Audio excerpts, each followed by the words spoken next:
lumalabas kasi sa procedure, may documentation na kailangan gawin, ano?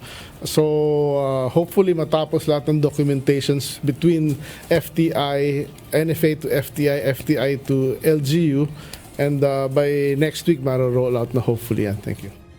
Tatapusin na lang ng Department of Agriculture ang kinakailangang dokumentasyon at mabebentahan na nila ng murang bigas ang mga local government unit mula sa National Food Authority o NFA. Ayon kay Agriculture Secretary Francisco Chu Laurel Jr., sa susunod na linggo ay inaasahan ang roll-out ng murang bigas na ibebenta sa halagang 35 pesos kada kilo.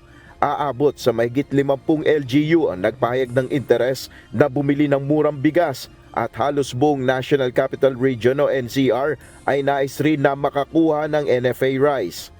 All NCR specifically, ang mag-uumpisa dito sa Metro Manila will be San Juan, then Navotas, Iloilo was on the list. Ayon pa sa kalihim, kung bababa pa ang presyo ng bigas ng hanggang 42 hanggang 45 pesos kada kilo sa merkado, maaaring irekomenda na niya ang pagtataas o ang pagbabalik ng orihinal na taripa sa imported rice. Siguro 42 to 45 pesos per kilo. Then pwede nang i-review at i-recommend for restoration or maybe not full restoration. It can be from 15 to 20 or 15 to 25 or full 35. Depende na sa situation. Depende sa consultations with everybody. Thank you. Samantala, idinepensa naman ni Agriculture Secretary Laurel ang desisyon na aprubahan ang importasyon ng sibuyas. So kung wala akong gawin ngayon for this estimated na gap na to, at umakit na ang sa Balintawak from 110 lang ang red onion, ngayon 170 na eh. So maghihintay pa ba ako para gumawa ng desisyon? I have to think of the consumers also, not just the farmers.